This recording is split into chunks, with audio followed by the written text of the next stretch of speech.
আলহামদুলিল্লাহ গাইস, আমরা ফাইনালি আমাদের যে এসি পাম্প আছে, fuel pump or AC pump, so সেটার এই পাম্পটা আমরা অলরেডি রিপ্লেস করলাম because this pump pressure is very low. So already আমরা প্রিভিয়াসলি আপনাদেরকে দেখাইছি। সো দ্যাটস ওয়াই আমরা একটা নতুন পাম্প ইনস্টলেশন করলাম ভিতরে। এটার ভিতরে this is pump unit and this is full assembly unit. So আমরা এখন দেখবো যে প্রেশারটা। সো গাইস দেখুন, this is the DC power supply which already connected with this unit. So I am providing the supply. So guys দেখুন, এখন দেখুন না গাইস, আগে থেকে অনেক প্রেশার হাই। আগে ছিল 2 আঙ্গুল, বাট এখন অলমোস্ট 4 আঙ্গুল থেকে বা আরও বেশি এখন দেখুন।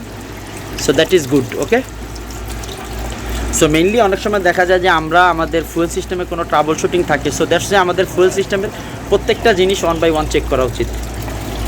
আর আরেকটা বিষয় হচ্ছে, আমরা অনেক কষ্ট করে আলহামদুলিল্লাহ আপনাদের জন্য মেহনত করে ভিডিওগুলো বা টিউটোরিয়ালগুলো শেয়ার করি বা আমরা এগুলো মেকিং করি, দেন আমরা পোস্ট করি। সো দ্যাটস আপনারা আমাকে সাপোর্ট করবেন, ভালোবাসবেন এবং আমার জন্য দোয়া করবেন। এবং আরেকটা বিষয়, ফাইনালি প্রত্যেকটা ভিডিও আপনারা লাইক করবেন, কমেন্টস করবেন, শেয়ার করবেন, রিপোর্ট করবেন। So finally this is my visiting card. If you need any service you can call me, ইনশাল্লাহ I will give you support.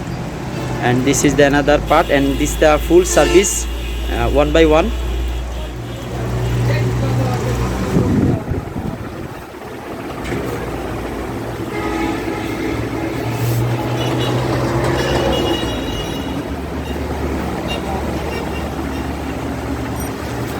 So thank you সবাইকে, ইনশাল্লাহ আল্লাহ হাফেজ।